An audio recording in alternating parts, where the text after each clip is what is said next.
हनुमान जयंती केवल एक जन्मदिन नहीं है, यह एक स्मरण है, सृष्टि के चक्र में एक वार्षिक जानबूझकर विराम।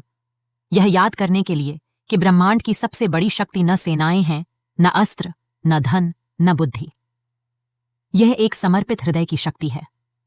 हनुमान के पास सब कुछ था।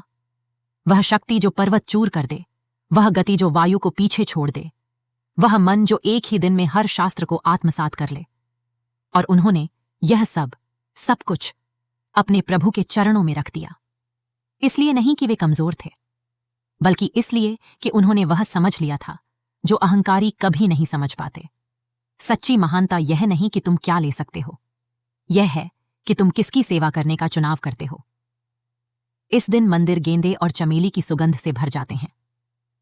देश भर में आवाजों में हनुमान चालीसा गूंजती है। वे 40 छंद जो तुलसीदास ने एक कारागार की कोठरी में निराशा में लिखे थे, और जो तब से भयभीत और कृतज्ञ दोनों की प्रार्थना बन गए हैं। लाल सिंदूर अर्पित किया जाता है, लड्डू बांटे जाते हैं, सूर्योदय से पहले से घंटियां बजती हैं, और उस सारे शोर और रंग और भक्ति के बीच असली उत्सव और शांत है। वह हर उस व्यक्ति में है जिसने कभी किसी विशाल के सामने खुद को छोटा महसूस किया हो और फिर भी छलांग लगाने का चुनाव किया हो। वह हर उस हृदय में है जिसने कभी स्वयं से बड़ी किसी चीज से प्रेम किया हो और उस प्रेम में एक ऐसी शक्ति पाई हो जो उसे अपनी नहीं पता थी। यही हनुमान का संसार को उपहार है, पर्वत हिलाने की शक्ति नहीं, आगे बढ़ते रहने की शक्ति। हनुमान का जन्म, वह कहानी जो आकाश को याद है, वह दुनिया जब वे आए नहीं थे। एक पल के लिए आंखें बंद करो और कल्पना करो, एक ऐसी दुनिया जो अपने संतुलन से डगमगा रही है। तारे अभी भी चमक रहे हैं, नदियां अभी भी बह रही हैं, बच्चे सुबह अभी भी हंस रहे हैं। लेकिन उस सब के नीचे, उस अदृश्य ढांचे में जो इस सृष्टि को थामे हुए है, कुछ टूट रहा है। उसका नाम था रावण। 10 सिर, 20 भुजाएं, एक मन इतना तीव्र कि उसने हर वेद, हर कला, हर अस्त्र को जान लिया था। एक आवाज इतनी शक्तिशाली कि जब वह गाता था तो देवता भी रुक कर सुनते थे। वह कोई साधारण खलनायक नहीं था, वह एक शक्ति था, भयानक बुद्धि और भयानक अहंकार का जीवित रूप, जिसने इस ब्रह्मांड को देखा और तय किया कि वह इसका मालिक बनने का अधिकार रखता है। हजारों वर्षों तक रावण एक पांव पर खड़ा रहा, जलती धूप में बाहें उठाए, आंखें बंद किए, ऐसी भयंकर तपस्या करता रहा कि स्वर्ग कांप उठा। उसने अपने सिर एक एक करके काटे और पवित्र अग्नि में अर्पित किए। 9 सिर चढ़ा दिए, और जब वह 10वां सिर चढ़ाने के लिए तलवार उठाने वाला था, तभी ब्रह्मा, सृष्टिकर्ता स्वयं उसके सामने प्रकट हुए। रुको, क्या मांगते हो? और रावण मुस्कुराया, क्योंकि उसे ठीक ठीक पता था कि उसे क्या चाहिए। देवताओं से अमृता, राक्षसों से अमृता, हर दिव्य प्राणी से, हर नाग से, हर शक्तिशाली सत्ता से, सभी से सुरक्षा मांगी। ब्रह्मा ने दे दी। जो रावण ने नहीं मांगा, जो उसने अपने अहंकार में भूल गया, वह था मनुष्यों से सुरक्षा, वानरों से सुरक्षा, उन छोटे, विनम्र, उपेक्षित प्राणियों से सुरक्षा। अहंकार हमेशा वहीं से टूटता है जहां वह देखना नहीं चाहता। वरदान लेकर रावण तीनों लोकों पर तूफान की तरह टूट पड़ा। उसने लंका जीती और उसे अपनी सोने की राजधानी बनाया। उसने देवताओं को उनके अपने सिंहासनों से खदेड़ दिया। उसने दिव्य गंधर्वों को दास बनाया और पूरे ब्रह्मांड को अपने अहंकार का बंधक बना लिया। इंद्र, देवताओं के राजा, किसी शरणार्थी की तरह भटकने लगे। धरती उसके आतंक के बोझ से कराहने लगी। देवता एकत्र हुए, हारे हुए, नम्र, भयभीत, और उन्होंने विष्णु से गुहार लगाई, उस पालनकर्ता से जिसका काम था कि जब सृष्टि का संतुलन बिगड़े तो उसे लौट आए। विष्णु ने सुना और फिर उन्होंने एक ऐसा निर्णय लिया जिसने सब कुछ बदल दिया। वे स्वयं नीचे आएंगे, किसी देवता के रूप में नहीं, अपने पूर्ण दिव्य स्वरूप में नहीं, बल्कि एक मनुष्य के रूप में, एक राजकुमार के रूप में, एक पुत्र के रूप में, कोई ऐसा जिसे चोट लग सके, जो शोक कर सके, जो संघर्ष कर सके, क्योंकि इस युग को जो पाठ चाहिए था वह केवल रावण का वध नहीं था, बल्कि यह प्रमाण था कि धर्म कठिन से कठिन परिस्थितियों में भी जीवित रह सकता है। वे जन्म लेंगे राम के रूप में, लेकिन राम को दिव्य अवतार होते हुए भी सहायता की आवश्यकता होगी, और कोई साधारण सहायता नहीं। उन्हें किसी ऐसे की जरूरत होगी जो इतना असाधारण हो, इतना अलौकिक हो कि रावण की सावधानी से बनाई गई अजेयता उसके सामने चूर चूर हो जाए। श्राप, वरदान और पवन। स्वर्ग के चमकते दरबारों में एक अप्सरा रहती थी, पुंजिकस्थला। उसकी कल्पना करो, दीप्तिमान, लावण्यमयी, दिव्य महलों में उस तरह विचरती जैसे प्रकाश पानी में विचरता है। वह देवताओं की नृत्यांगनाओं में से एक थी। उसकी हंसी स्वर्ग के संगीत का हिस्सा थी।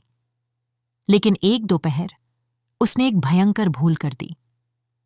नीचे वन में एक ऋषि बैठे थे, इतनी गहरी समाधि में कि वे पत्थर जैसे, वृक्ष जैसे, धरती का हिस्सा जैसे बन गए थे। उनकी सांस लगभग रुकी हुई थी। उनका मन इतनी गहराई में चला गया था कि बाहरी संसार उनके लिए लगभग अस्तित्वहीन था। पुंजिकस्थला ने शायद शरारत से, शायद असावधानी से उन्हें विचलित कर दिया। वृत्तांत अलग अलग हैं। कुछ कहते हैं वह उनके पास जोर से हंसी, कुछ कहते हैं उसने कोई शरारत की। जो भी हुआ, ऋषि की आंखें खुल गईं, उनकी एकाग्रता भंग हो गई, और वर्षों का संचित तपोबल एक ही पल में बिखर गया। ऋषि ने उसकी ओर देखा और अपने क्रोध में श्राप दिया। तुमने एक पवित्र मौन को भंग किया है। तुम स्वर्ग से गिरोगी, धरती पर वानरी के रूप में जन्म लोगी। और बस वह गिर पड़ी। वह दिव्य लोक से एक टूटे तारे की तरह गिरी और धरती पर अंजनी के रूप में पुनर्जन्म लिया, एक वानर सरदार की पुत्री। लेकिन उसमें एक सौंदर्य और एक गरिमा थी जिसे उसका सांसारिक स्वरूप भी छुपा नहीं सका। वह जन्म से ही अलग थी। उसकी आंखों में एक गहराई थी जो दूसरों को असहज करती थी। उसमें एक स्थिरता थी, जैसे उसके भीतर का कोई हिस्सा किसी विशाल और दीप्तिमान चीज को याद करता था, जिसे वह अब पूरी तरह नाम नहीं दे सकती थी। जैसे जैसे वह बड़ी हुई, अंजनी ने अपना सर्वस्व दिव्य की ओर मोड़ लिया। उसने केसरी नामक एक वीर वानर योद्धा से विवाह किया, लेकिन उसका सबसे किशिम में थी। उसने धन के लिए प्रार्थना नहीं की, शक्ति के लिए नहीं, सुख सुविधा के लिए नहीं। उसने एक पुत्र के लिए प्रार्थना की, लेकिन कोई साधारण पुत्र नहीं। उसने ऐसे पुत्र के लिए प्रार्थना की जो योग्य हो, दिव्य के योग्य, आने वाले तूफान के योग्य, उस युग के योग्य जो क्षितिज पर पहले से इकट्ठा हो रहा था। वह ऋतुओं के बाद ऋतुओं तक ध्यान में बैठी रही, ऐसी वर्षाओं में जो उसे हड्डियों तक भिगो देती थीं, ऐसी गर्मियों में जो उसके चारों ओर की धरती को तोड़ देती थीं। उसने उपवास किए, मंत्र झपे, अपनी भक्ति को आंधी के सामने लौ की तरह थामे रही, और धीरे धीरे ब्रह्मांड सुनने लगा। अब दुनिया के उस पार सोने की नगरी अयोध्या में कुछ और हो रहा था। महाराज दशरथ, अपने युग के सबसे शक्तिशाली शासक, शोक में डूबे बैठे थे। 3 रानियां थीं, अतुलनीय वैभव का राज्य था, क्षितिज तक फैली सेनाएं थीं, और कोई उत्तराधिकारी नहीं था। कोई पुत्र नहीं, जो उनकी विरासत को आगे ले जाए। प्राचीन भारत में यह केवल व्यक्तिगत दुख नहीं था, यह एक ब्रह्मांडीय अपूर्णता थी। राजपुरोहितों ने पुत्र कामेष्टि यज्ञ करने की सलाह दी, संतान के लिए दिव्य आशीर्वाद पाने का एक महान अनुष्ठान। अग्नि दिनों तक जलती रही, पुजारी घिसी हुई आवाजों से मंत्र जपते रहे, और यज्ञ की पराकाष्ठा पर कुछ असाधारण हुआ। पवित्र अग्नि के केंद्र से एक दिव्य सत्ता प्रकट हुई, तेजस्वी, भव्य, हाथों में सोने का पात्र लिए जिसमें खीर भरी थी, एक पवित्र मिठाई जो देवताओं की कृपा के संचित तत्व से चमक रही थी। दशरथ ने इसे अपनी रानियों में वितरित किया। कौशल्या को सबसे अधिक मिली, कैकेयी को उनका भाग मिला, सुमित्रा को 2 बार मिला। और तभी एक चील आई, तेज, मौन। अचानक वह आकाश से झपट्टा मारकर उस पवित्र खीर का एक भाग पंजों में दबाकर उड़ गई। वह ऊपर चढ़ती रही, नीले आकाश में अपनी चुराई हुई थाती लेकर। वायु के देवता, जो हर स्थान में विद्यमान हैं, जो हर सांस में मौजूद हैं, जो सब कुछ देखते हैं क्योंकि वे हर जगह हैं, उन्होंने यह देखा और एक पिता की कोमलता से, जो पहले से जानता था, उन्होंने उस वायु को दिशा दी, उस पवित्र कण को गिरने नहीं दिया, बिखरने नहीं दिया। पहाड़ों और नदियों और वनों के ऊपर से पूरे आकाश में ले गए और एक पर्वत की चोटी पर एकाकी बैठी एक स्त्री के हाथों में रख दिया, जो ध्यान में बैठी थी। हथेलियां आकाश की ओर खुली हुई थीं। अंजनी को अपने हाथों में कुछ महसूस हुआ। उसने आंखें खोलीं। वहां कुछ दिखाई नहीं दे रहा था, लेकिन उसके हाथ गर्म थे, पूरा शरीर गर्म था। उसके चारों ओर हवा में एक सुगंध भर गई जिसे वह नाम नहीं दे सकती थी। उसने हाथ होंठों तक उठाए। उसने कुछ मीठा चखा, उससे भी मीठा जो उसने कभी जाना था, और उसके भीतर की किसी गहरी, प्राचीन, दीप्तिमान चेतना ने कहा, हां। महीने किसी थामी हुई सांस की तरह बीतते रहे, और चैत्र मास की पूर्णिमा को, उस उज्ज्वल, विशाल बसंत की पूर्णिमा को, जब रात का आकाश ऐसा लगता है जैसे उसे चमकाया गया हो, अंजना का समय आया। यह जन्म चुपचाप नहीं हुआ। आसपास के पहाड़ जैसे झुक आए। वायु, जो पूरी रात शांत था, अचानक चला, कठोरता से नहीं, बल्कि कोमलता से, जैसे कोई उपस्थिति पास आ रही हो। वन के जानवर मौन हो गए। तारे, पुरानी कथाओं के अनुसार, और अधिक चमकने लगे। और तब वे आए। इस क्षण का हर वर्णन उन्हीं शब्दों तक पहुंचता है और उन्हें अपर्याप्त पाता है। वे तेजस्वी थे, रूपक में नहीं, शाब्दिक अर्थ में, जैसे उस पवित्र यज्ञ की दिव्य अग्नि ने एक रूप धारण किया हो और सांस लेने का निश्चय किया हो। उनकी त्वचा पिघले सोने की सी दमक लिए थी। उनकी आंखें अद्भुत थीं, विशाल, सतर्क, एक ऐसी बुद्धि और एक ऐसे आनंद से जलती हुईं जो किसी शिशु के लिए बहुत विशाल लगती थी। जब उन्होंने मुंह खोला और रोए, वह आवाज दूसरे शिशुओं जैसी नहीं थी। वह पूर्ण, गुंजायमान थी, एक ऐसी आवाज जो उनकी उस छोटी सी छाती से बड़ी किसी जगह से आती लगती थी। अंजना रो पड़ी, दर्द से नहीं, पहचान से। यही वह है जिसके लिए मैंने प्रार्थना की थी। केसरी ने बच्चे को देखा और कुछ ऐसा महसूस किया जिसे वे समझा नहीं सके। विस्मय और संरक्षण की इच्छा और एक अजीब, धुंधली जागरूकता कि यह बालक पूरी तरह उनका नहीं है, कि वह किसी बड़े से संबंधित है, कि दुनिया की उसके लिए कोई योजना है जिसे कोई पिता पूरी तरह समझ नहीं सकता। उस पल बालक के कई नाम रखे गए और हर नाम एक सत्य था। आंजनेय, अंजनी के पुत्र, जिन्होंने वर्षों की प्रार्थना से उन्हें अस्तित्व में लाया। केसरी नंदन, केसरी के पुत्र, उस योद्धा के जो उन्हें साहस सिखाएगा। वायुपुत्र, वायु के पुत्र, क्योंकि वायु देव की सांस उनके हर कण में थी, उनकी गति में, उनकी वायु में उड़ने की क्षमता में। शंकर सुवन, शिव के प्रिय, क्योंकि महादेव का आशीर्वाद उनके स्वभाव में ही बुना हुआ था। और अंत में हनुमान। कुछ कहते हैं यह नाम बाद में आया, हनु शब्द से, अर्थात जबड़ा, उस चोट के संदर्भ में जो उन्हें शीघ्र ही लगने वाली थी। लेकिन शुरू से यही वह नाम था जो टिका, वह नाम जिसे ब्रह्मांड जैसे कहने की प्रतीक्षा में था। अब आती है वह कहानी जो बच्चों को सांस रोकने पर मजबूर करती है और बड़ों को हंसाती है, और फिर उसके गहरे अर्थ के साथ चुप बैठा देती है। हनुमान तेजी से बड़े हुए, केवल शरीर में नहीं, शक्ति में भी। शिशु अवस्था में भी उनके भीतर का दिव्य ऊर्जा इतनी विशाल थी कि वह स्थिर नहीं रह सकती थी। वे हर चीज के बारे में जिज्ञासु थे, हर चीज के बारे में निर्भय, किसी चीज से बंधे नहीं, क्योंकि तुम एक ऐसे बालक को सावधानी कैसे सिखाते हो जो वायु से बना है। एक सुबह बहुत सवेरे हनुमान सबसे पहले जाग गए।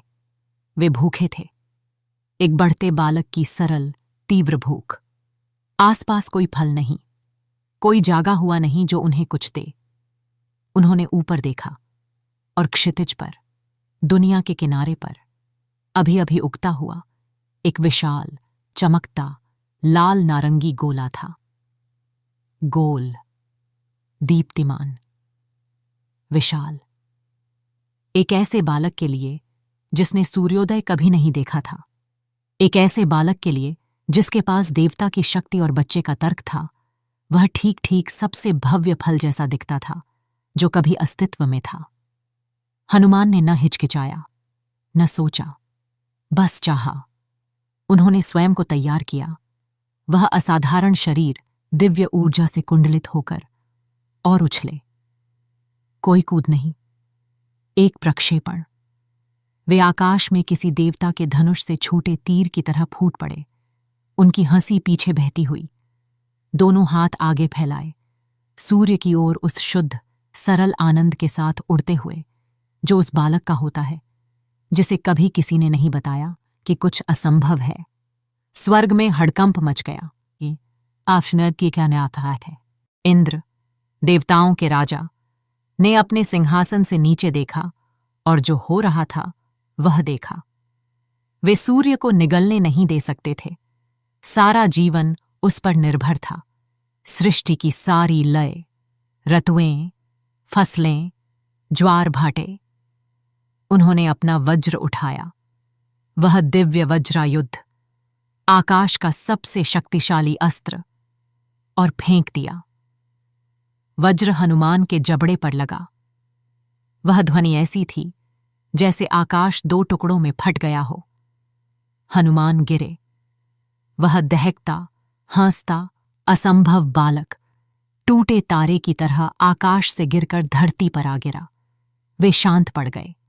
वायु, जिन्होंने अंजना के हाथों तक पवित्र खीर पहुंचाई थी, जिन्होंने अपनी स्वयं की सत्ता इस बालक में सांस की थी, जिन्होंने अपने पुत्र को उस भव्य, लापरवाह आनंद के साथ आकाश की ओर उछलते देखा था, उन्होंने यह अनुभव किया, सुना नहीं, अनुभव किया। जिस तरह एक माता पिता अपने बच्चे के दर्द को अपना दर्द महसूस करते हैं, लेकिन कई गुना। उनका शोक क्रोध में बदल गया, और उनका क्रोध एक ऐसे कार्य में बदल गया जिसने किसी भी युद्ध से अधिक सृष्टि को हिला दिया। वायुदेव ने स्वयं को संसार से वापस खींच लिया। हर सांस रुक गई, हर हवा मर गई, वायु भारी और मृत और स्थिर हो गई। हर जीवित प्राणी, मानव, पशु, पक्षी, देवता, राक्षस घुटन महसूस करने लगा। फूल मध्य खिले मुरझा गए। अग्नि, जिसे सांस चाहिए, टिमटिमाकर बुझ गई। सृष्टि की वह महान यांत्रिकी जो हजारों अदृश्य आदान प्रदानों पर चलती है, ठप हो गई। देवता घबरा गए। यह रावण से भी बुरा था, यह अस्तित्व का विघटन था। वे दौड़े, सभी एक एक करके, जहां हनुमान पड़े थे, जहां वायु बैठे थे, अचल, उनका शोक एक ऐसी दीवार था जिसे कोई अस्त्र भेद नहीं सकता था। वे क्षमा याचना लेकर आए, स्पष्टीकरण लेकर आए, लेकिन इससे भी अधिक वे वरदान लेकर आए, क्योंकि उन्होंने उस क्षण समझ लिया कि यह बालक कोई संयोग नहीं था, कि उसका आगमन सृष्टि की योजना में बुना गया था, कि ब्रह्मांड ने उसमें निवेश किया था और अब और अधिक निवेश करने का समय था। ब्रह्मा, सृष्टिकर्ता, बालक के पास झुके और उन्हें कोमलता से स्पर्श किया। उन्होंने घोषित किया कि ब्रह्मा का बनाया कोई भी अस्त्र हनुमान को कभी हानि नहीं पहुंचा सकता। उन्होंने उन्हें ब्रह्मास्त्र से अभेद्यता और एक ऐसी परलोक गति दी जो सृष्टि के अंत तक रहे। इंद्र, जिन्होंने वज्र चलाया था, आगे आए, शायद सबसे अधिक उत्तर देने के लिए। उन्होंने हनुमान के जबड़े पर उस चिन्ह को देखा और घोषित किया कि उनका वज्र, वह अस्त्र जिसने इस बालक को मारा था, अब से कभी उन्हें हानि नहीं पहुंचा सकता। वास्तव में हनुमान का शरीर अब से वज्र जितना कठोर और अविनाशी होगा। अग्निदेव ने उन्हें अग्नि से अभेद्यता दी, एक वरदान जो अत्यंत महत्वपूर्ण होगा। लंका की एक रात में जलती पूंछ के साथ और जलाने के लिए एक पूरा नगर। वरुण, जल और सागरों के देवता, ने वचन दिया कि न कोई जल, न कोई लहर, न कोई महासागर उन्हें कभी डुबो सकेगा। सूर्यदेव, वही सूर्य जिसे हनुमान खाने की कोशिश कर रहे थे, ने बालक को देखा और क्रोध की जगह कुछ ऐसा महसूस किया जो प्रशंसा जैसा था। उन्होंने हनुमान को अपनी दिव्य तेजस्विता का अंश दिया और बाद में जब हनुमान उनके पास शिष्य बनकर आए, सूर्य ने उन्हें एक ही दिन में नव व्याकरण सिखाए, क्योंकि हनुमान पूरे समय पीछे चलते रहे, ताकि जैसे जैसे सूर्य आकाश में चले उनका मुख सदा अपने गुरु की ओर रहे। यमराज, मृत्यु के देवता, ने घोषित किया कि हनुमान उनकी पहुंच से परे हैं, कि मृत्यु का भी उन पर कोई अधिकार नहीं। कुबेर ने उन्हें युद्ध में कभी भूख या प्यास न जानने का वरदान दिया। शिव, जिनका आशीर्वाद जन्म से पहले ही हनुमान के भीतर था, ने अपना स्वयं का अनुमोदन जोड़ा, बालक को दिव्य सुरक्षा में दूसरी त्वचा की तरह लपेट दिया। एक एक करके वरदान जमा होते रहे। प्रत्येक देवता उस वज्र की क्षति को पूर्ववत करने की कोशिश में हनुमान को पहले से अधिक बना गया, अधिक शक्तिशाली, अधिक सुरक्षित, अधिक असाधारण। और इन सब के बीच वायु देखते रहे। जब अंतिम आशीर्वाद दिया जा चुका था, जब देवताओं ने हर वरदान इकट्ठा करके इस बालक के चरणों में रख दिया था, वायु ने फिर सांस ली। हवा संसार में वापस आई, फूल सीधे हो गए, अग्नि फिर जल उठी, सागर चले, हर प्राणी की छाती एक राहत की सांस में फैल गई और हनुमान ने आंखें खोलीं। उन्होंने चारों ओर देखा, एकत्रित देवताओं को, अपने पिता के दुहक से टूटे चेहरे को, उस आकाश को जहां से वे सूर्य खाने निकले थे। शायद आप सोचते हो कि इतनी शक्ति से संपन्न एक प्राणी, हर देवता द्वारा आशीर्वादित, हर अस्त्र से अभेद्य, सूर्य तक छलांग लगाने में सक्षम, अहंकारी बड़ा होता। आप गलत होते। हनुमान समर्पित बड़े हुए। उनके बचपन में एक अनुशासन था जो उनकी जंगलीपन जितना ही तीव्र था। वे सूर्यदेव के पास ही अध्ययन करने गए और शायद सारे ब्रह्मांड में सबसे समर्पित शिष्य बने। हर दिन जैसे जैसे सूर्य आकाश में चलते, हनुमान उनके साथ चलते रहे, पीछे की ओर, ताकि उनका मुख सदा अपने गुरु का सम्मान करे। एक ही दिव्य यात्रा में अस्तित्व के गहरे व्याकरण सोखते रहे। जब उनकी शिक्षा पूरी हुई, हनुमान ने गुरु दक्षिणा देने की कोशिश की, शिक्षक को पारंपरिक भेंट। सूर्य ने मुस्कुराकर मना कर दिया, तुम्हारी लगन ही पर्याप्त भेंट थी, लेकिन अगर तुम्हें कुछ देना ही है तो जब समय आए मेरे पुत्र सुग्रीव की सेवा करना। हनुमान ने प्रणाम किया और याद रखा, उन्होंने अपनी शक्ति उस हल्केपन के साथ धारण की जो उनका था, जो कभी शक्ति को आत्म महत्व से नहीं जोड़ता। वे पर्वत तोड़ सकते थे, लेकिन धीरे चलते थे। वे तूफान को चुप करा सकते थे, लेकिन धीरे बोलते थे। वे उस पुरातन और सच्चे अर्थ में एक योद्धा थे जिसने किसी और को जीतने से पहले स्वयं को जीत लिया था।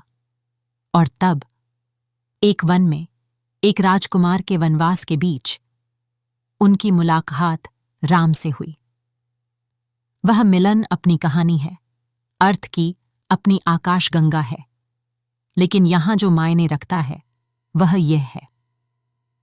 हनुमान ने राम को एक बार देखा, इस वन में राजकुमार को, निर्वासित और अपनी पत्नी के हरण से व्यथित, और उनके भीतर कुछ ठीक उसी जगह जुड़ गया जो पूरी जिंदगी जुड़ने की प्रतीक्षा में था। उन्होंने राम से एक अस्त्र के रूप में नहीं मिले जिसे अपना उद्देश्य मिल गया, उन्होंने एक हृदय के रूप में मिले जिसे अपना घर मिल गया। उस क्षण से हनुमान ने जो भी किया राम के लिए किया, यश के लिए नहीं, पुरस्कार के लिए नहीं, किसी के मजबूर करने से नहीं, बल्कि इसलिए कि सच्ची भक्ति को खुद से परे कोई कारण नहीं चाहिए। यह है हनुमान। लंका, सागर और जलती पूंछ। उस रात जब संसार ने जाना कि हनुमान किससे बने हैं, सीता हर ली गई थीं, रावण ने उन्हें चुराया था और लंका में छुपाया था। एक विशाल और भयानक सागर के पार एक सोने का द्वीप किला। राम की वानर सेना किनारे पर खड़ी थी, उस पानी को निहारती जो उन्हें उम्मीद से अलग करता था। सेनापतियों में बहस होती रही, उनमें से सबसे साहसी दूरियां नापते और सिर हिला देते। हनुमान चुपचाप खड़े रहे। फिर बिना किसी घोषणा के, बिना किसी तामझाम के वे बड़े होने लगे। वे तब तक फैलते रहे जब तक आकाश को उनके लिए जगह नहीं बनानी पड़ी। उनका शरीर पर्वत जैसा भव्य क्षितिज को भरता हुआ हो गया। वे महेंद्र पर्वत की चोटी पर चढ़े और उन्होंने छलांग लगाई। सागर पार की वह छलांग हिंदू साहित्य की सबसे रोमांचक छवियों में से एक है। धरती उनके प्रक्षेपण से कांप गई। सागर उनके नीचे से चौड़ा हो गया। वे उड़ते गए तो उनके चारों ओर बादल इकट्ठे हो गए। समुद्री प्राणी इसे देखने के लिए सतह पर आ गए। देवता स्वयं एक कतार में खड़े होकर देखने लगे। उन्होंने सागर पार किया। अशोक वाटिका में सीता को पाया, टूटी हुई लेकिन अपनी आस्था में अटूट। उन्होंने उन्हें राम की अंगूठी दी, प्रमाण कि उन्हें भुलाया नहीं गया। उन्होंने स्वयं को पकड़वाया, जानबूझकर, क्योंकि उनके पास रावण से कुछ कहना था। रावण के दरबार में राक्षस योद्धाओं द्वारा बांधे और अपमानित किए गए हनुमान पर्वत की तरह शांत बैठे। जब रावण ने उन्हें डराने की कोशिश की, हनुमान ने उस 10 सिर वाले राजा को, जिससे सारे लोग भयभीत थे, देखा और बिना क्रोध के, बिना भय के सपाट बोले। उन्होंने रावण को चेतावनी दी, उसे बताया क्या आने वाला है, उसे एक अवसर दिया। रावण ने अपने अहंकार में आदेश दिया कि हनुमान की पूंछ में आग लगाई जाए। उन्होंने उनकी पूंछ को तेल में डूबे कपड़े में लपेटा, आग लगाई, और तब हनुमान, क्योंकि अग्नि उन्हें हानि नहीं पहुंचा सकती थी, खड़े हो गए। वे वापस सामान्य आकार में आए और अपनी जलती पूंछ से उन्होंने लंका में आग लगा दी। इमारत के बाद इमारत, महल के बाद महल, वह सोने की नगरी जिसे रावण ने जन्मों में बनाया था, जल गई, सिवाय अशोक वाटिका के, जहां सीता थीं। एक भी चिंगारी उन्हें नहीं छुई। जब सब हो गया, हनुमान ने अपनी पूंछ सागर में बुझाई और उस दूसरे किनारे की ओर उड़ गए, एक ऐसी खबर लेकर जो उस किनारे पर प्रतीक्षा कर रहे हर प्राणी के हृदय में आशा को फिर से जला देगी। युद्ध के बाद, रावण के वध के बाद, सीता की वापसी के बाद, लंबे वनवास के समाप्त होने और राम के अयोध्या लौटने के बाद, उत्सव का एक क्षण था। सीता मां हनुमान का सम्मान करना चाहती थीं। उन्होंने अपने गले से मोतियों की एक माला, दीप्तिमान, परिपूर्ण, प्रत्येक मोती एक राज्य के मूल्य का, उतारकर उनके हाथों में रख दी। हनुमान ने मोतियों को देखा और तब सबके आश्चर्य में उन्होंने एक मोती उठाया और दांत से काटकर तोड़ दिया। भीतर झांका, रख दिया। दूसरा उठाया, काटा, झांका, रख दिया। इस तरह पूरी माला, एक एक मोती, टुकड़े टुकड़े हो गई। दरबार स्तब्ध चुप्पी में देखता रहा। किसी ने अंततः साहस जुटाकर पूछा, हनुमान, यह क्या कर रहे हो? ये अमूल्य हैं। हनुमान ने ऊपर देखा, वास्तव में हैरान होकर। मैं इनमें राम को ढूंढ रहा था। अगर इनमें राम नहीं है तो इनका मेरे लिए कोई मूल्य नहीं। दरबारी हंसे। कुछ ने सिर हिलाया। एक ने हनुमान की ओर इशारा करते हुए कहा, तो क्या राम तुम्हारे भीतर रहते हैं? क्या वे तुम्हारे शरीर में हैं? हनुमान ने शब्दों से उत्तर नहीं दिया। उन्होंने दोनों हाथ उठाए और अपनी छाती फाड़ दी, और वहां उनके हृदय में उत्कीर्ण, शाश्वत और दीप्तिमान राम और सीता की छवि थी, साथ साथ, जैसे वहां सूर्य रहता हो। उसके बाद कोई नहीं हंसा। यही है हनुमान, यही वे प्राणी हैं जिनका जन्मदिन हम हनुमान जयंती पर मनाते हैं। कोई सुपर हीरो नहीं, केवल एक योद्धा नहीं, बल्कि उस प्रश्न का जीवंत उत्तर, जब पूर्ण प्रेम कोई रूप धारण करता है तो वह कैसा दिखता है।